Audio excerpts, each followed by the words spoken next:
First, there was Scream, then Scream 2, Scream 3, Scream 4, then there was Scream.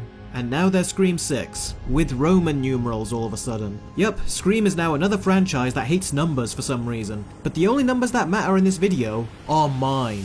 What scores will I award Scream 5 and Scream 6? Which one is the superior movie, and how do they stack up to the Scream franchise as a whole? We are about to find out. Let the battle commence.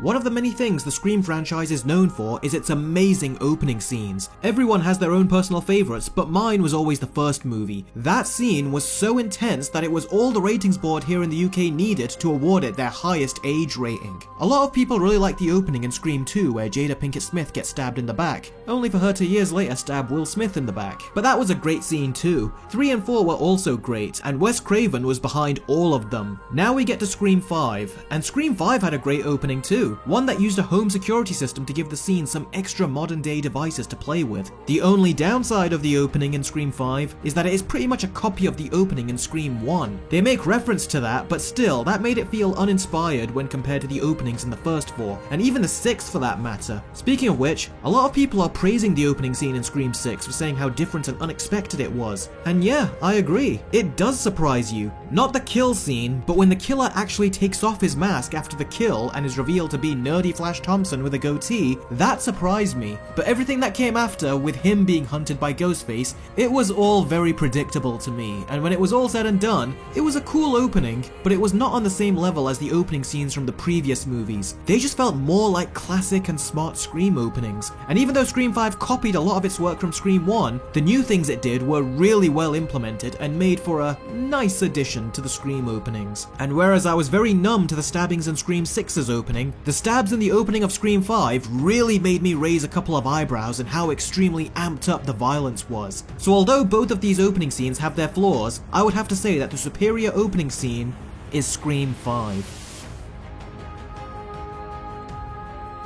In Scream 5, we are introduced to a new generation of main characters, including descendants of some of the legacy characters, and those come in the form of Chad and Mindy, who are the nephew and niece of Randy, and Samantha, who is the daughter of Billy Loomis, and has some innate killer tendencies within her. Now in Scream 5, these characters are underdeveloped and mainly take on the characteristics of the previous Scream characters, Mindy being the biggest example of this, who they try to make a copy and paste of Randy, and the rest of the characters are just that, the rest of the characters. The one thing you can say about Scream 5 though is that it has our original trio in it, and they were really good as always, especially Dewey. Now Jenna Ortega plays Tara, and I liked her character in the 5th movie, but I hated her for quite a while in Scream 6. When we first see her, you find out that the movie demoted her to angry little bitch, at least in the beginning of the movie when her sister is looking out for her. Once Ghostface comes into the picture and she's in survival mode however, then she became a better character. But even so, she was not as good or even as sympathetic as she was in the last movie, and she came off as a stereotypical rebellious kid who doesn't like being looked after or told what to do by her elders. Precocious, unsupervised kid who thinks she's not a kid. As for Melissa Barrera, who plays her sister Samantha, I thought she was not a very good actress in the last film, and I was rather nervous that she would be just as mediocre here, but I'm glad to say that she did a much better job in Scream 6. You actually feel sympathy for her this time round due to the negative public perception surrounding her after the events of the 5th film. And then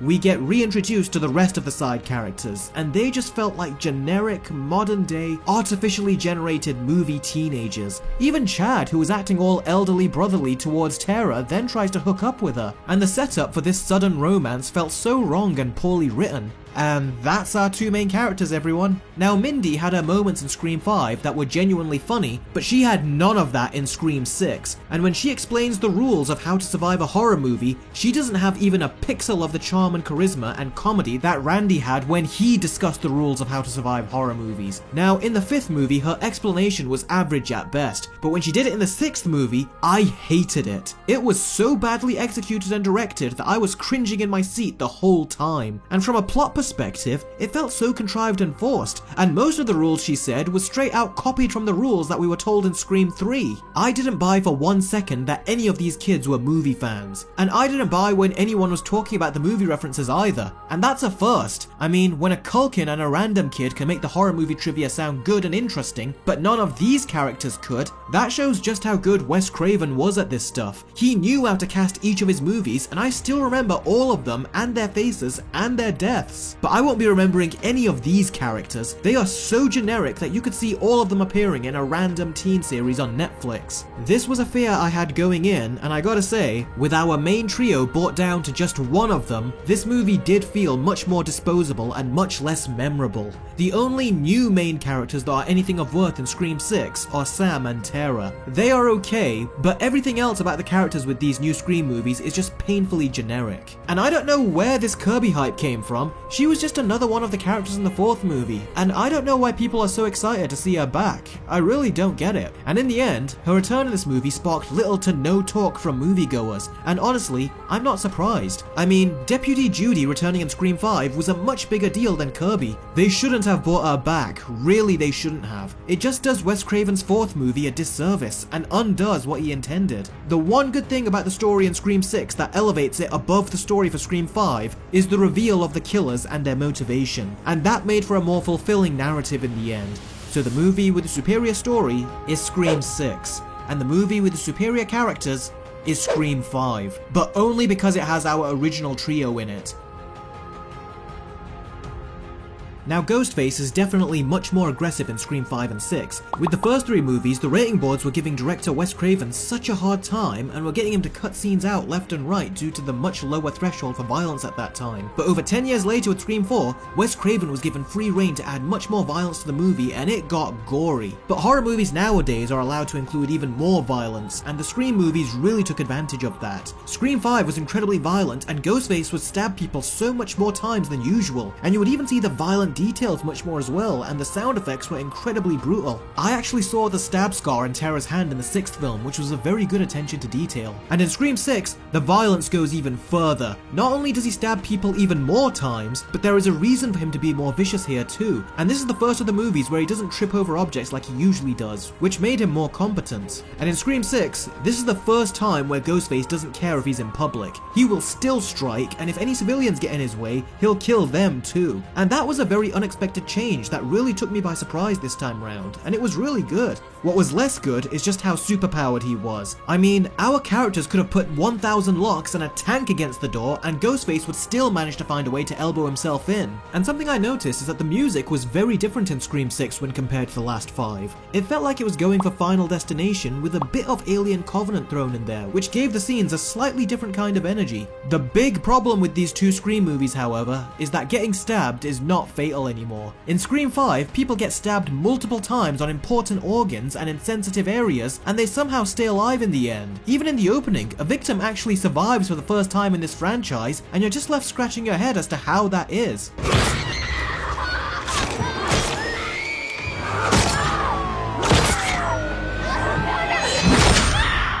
She'll be fine.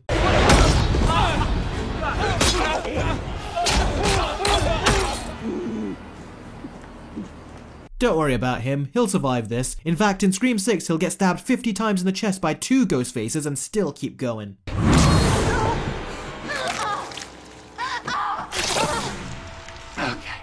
Just a flesh wound. Now come on, little sister, it's time to take you to the hospital. When Wes Craven had his characters get stabbed in the first 4 movies, they would always die, with the exception of Dewey, but you could make the excuse that he got stabbed in the back. And even then, his arm was paralyzed for the whole next film, so at the very least there were consequences, but there are none here. In Scream 6, Mindy gets stabbed in the chest twice, and by the end of the movie, she's running around. And whereas I understood why they wanted to keep Dewey alive, I don't know why they wanted to keep these characters alive. If anything, I was kind of hoping for most of them to die, because they have no on-screen presence. And at this point, I won't be able to take their encounters with Ghostface seriously if they keep surviving such insane stab wounds in the end. The Scream movies under Wes Craven would leave the door open for some higher level characters to survive, but other main characters such as Tatum, Derek, Randy, Cotton, they got killed and the movie didn't give them any chances. But these characters are getting stabbed in the chest and act like they haven't got a mark on them. People with cramps have experienced longer lasting pain, and it really takes the stakes away and takes the Scream franchise to a crazy level that is almost its own equivalent to the Fast and Furious franchise. That may work in a dumb fun action movie, but that doesn't work for a survival horror movie. And also, when Ghostface is talking to Sam over the phone, it doesn't have the same impact like it did with Sydney. So that said, which of these two movies did Ghostface better? Well, Wes Craven did it far superior in his 4 movies, but I thought that Ghostface was still a lot of fun in 5 and 6, and the set pieces they crafted were so well done. One of these movies, however, loses by a landslide, and that is Scream 5, because one big thing that I noticed was that the dialogue felt like it was fan fiction. It just didn't sound right to me, and if it wasn't for the incredibly talented actors returning to play their roles, it would have been a complete fail. I mean, even Ghostface and his conversations would sound like fan fiction at times, and they didn't have the same level of competence and intelligence as the movies prior. And Scream 6 massively fixed this error, and although I wouldn't say it's on the same level as the first 4 films, it at least doesn't feel like fan fiction anymore. And it's because of that, I would have to say that the movie that did an all-round superior job with Ghostface's writing, directing, and all-round presentation is Scream 6. I'm just gonna say it. The Ghostface that kills Dewey is clearly a 6'4" dude that weighs like 200 pounds and is lifting those 2 knives up his spine and chest at the same time after being shot multiple times in a bulletproof vest. So this killer must be a big dude with a lot of physical strength, right? So you're keeping your eye out for a character with a bigger body type throughout the rest of the movie, and then in the end, you find out it was Amber, who was 5 foot tall and weighs like 72 pounds. That was a complete cheat of the audience, because there is just no way that this was frickin' Amber and that she could physically do this. This has got to be one of the biggest cheats I have ever seen for a killer reveal scene. And what an embarrassing way for our main character to go. Now in the first 3 movies, the killers had a personal revenge story but decided to have fun with it and took the slasher route. In Scream 4, it was someone who wanted to portray herself as the victim so she could be perceived as a survivor of violence, which, as time has gone on, is actually incredibly good commentary, as we have seen recent and even current cases where someone assumes the role of a victim and then you find out that it was a hoax that was allegedly created by multiple people. So Scream 4 took a vastly different direction with its killer's motivation, and it worked. But with Scream 5, their whole plan was to go on a killing spree so Hollywood would take the real-world events and course-correct their Stab franchise and make better movies. That is just so stupid. As I said, the first 3 Scream movies and even the 4th had killers who had their own personal motivation and revenge story. They were killers that happened to be movie fans, but Scream 5 just literally gave us killers who were movie fans. That is just dumb. So dumb, it's brilliant. No! It's just dumb! And it shows what is wrong with modern Hollywood today. Now Scream 6 thankfully went back to giving the killers a personal motivation and revenge story, and I thought it was a much better and more satisfying reveal. It wasn't perfect. If anything, I thought it was the most convoluted reveal of all 6 movies, but it's almost as if they saw my review of Scream 5 and wrote my criticisms into the script. That's what I like to tell myself, at least. A more likely story is that they just copy the killer from Scream 2 along with one of Scream 3's fake-outs. So yeah, the motivation behind the killers was just lame in Scream 5. So it's no contest. The movie with the superior Ghostface reveal is Scream 6. The Scream movies usually have a topic of horror movie discussion. The first Scream talked about horror movies in general, then Scream 2 talked about horror sequels, Scream 3 talked about horror trilogies, Scream 4 talked about remakes, Scream 5 talked about requels, and Scream 6 talked about a franchise. Even though a sequel, a trilogy, a remake, and a requel are already part of a franchise. So this movie was really just talking about the same thing and used a different word as cover. And even the 5th movie talked about a requel, and I approve of the idea, but I don't think that was an excuse to just copy the first movie as much as they did. I mean, by that logic, the 4th movie was about remakes. That doesn't mean that they just remade the same Scream movie that we saw before. Every scene and set piece was completely different and original. Unlike the 5th movie, and even parts of the 6th. These new 2 movies seem to be using meta commentary as a means to repeat what the previous movies did rather than advance them, as there are still a lot of similarities that Scream 6 shares with the previous movies. I gotta say, these new movies have creative and clever set pieces, but none of the cleverness passes through into the character development and story. And the amount of damage the characters could take was just ridiculous. I mean, this girl was stabbed in the chest and sliced upwards, and she is still alive somehow. And Tara was stabbed twice, very deep, and she exits the movie the same way that Gale did in Scream 2, in the ambulance with her stabbed love interest. Not to mention she got stabbed 3 times in the last movie. My sister was stabbed 7 times. Wait, 7 times? times. All these new characters are just invincible at this point, and how Gale survived the amount of stabs that she got in Scream 6, but Dewey had to die with his stabs in Scream 5 is just ridiculous. They had to get their girl power moment in the ending somehow, I guess, and Dewey being a man was standing in the way of that. Speaking of which, Dewey should have been given a hero's death. Maybe he could have died protecting Gale, something that made his death feel worthwhile. But nah, they don't do that anymore. Guys protecting women, women protect themselves. Thank you very much. Wow. So instead, he was killed off like he was any other character. But he was not just any other character. He is one of the main characters of this franchise, and I hate this scene and the stupid way that they wrote his death. And it's something that I won't let these two live down when I talk about Scream. They took a shit on Wes Craven's legacy. For Wes, huh? You think Wes would have approved of the way you killed off Dewey? Especially after the man tried to keep him alive twice. They turned Dewey into an old hermit. Yeah, woke Hollywood loves that one, doesn't it? Dewey is no longer the sheriff because they fired him. He lives on his own, he has no job, no wife, no kids, no family to go home to, a job that has left him with nothing, and he lives all on his own with no friends to keep him company, and his female deputy has taken his place as sheriff. Meanwhile, his wife has thrived without him and is far better off, it seems. This is modern Hollywood, where being by yourself is empowering. If you're a woman, if you're a guy, you have everything riding against you, and are destined to be a depressed, washed up old hermit that lives in a dump and smells like shit. Look, just because that guy showered doesn't mean he should have a gun.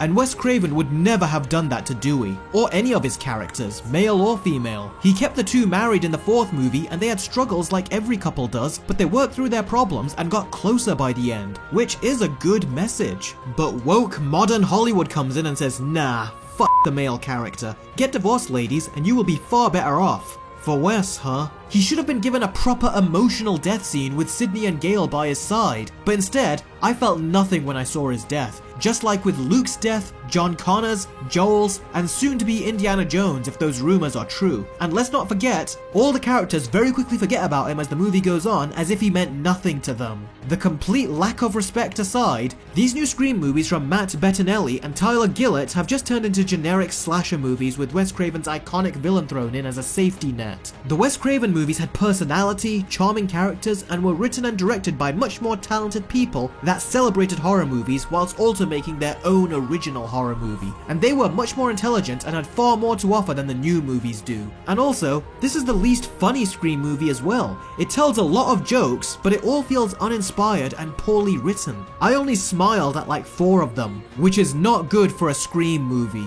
It's time for the scores. Scream 5 goes down from my previous score to a 5 out of 10, and Scream 6 gets a 6 out of 10. Hey, look at that. For a series that hates numbers, it sure did get its scores right. If it seems that I have been overly negative towards these two movies, well, that's because unlike the 4 original movies, if you break these two down and discuss them analytically, they easily fall apart. But if you don't try to dissect the movies and just watch them as a whole, you can have fun with it, and there is fun to be had, just not with the characters. Unlike the original 4 movies, you really only come to these new Scream films for the Ghostface sequences. Beyond that, these movies don't have anything else to offer, and that's why they are the very definition of a rental. Watch them at home, you'll have a good time, and then forget about them. And when you feel in the mood for a Scream movie, you have the original 4 to go to.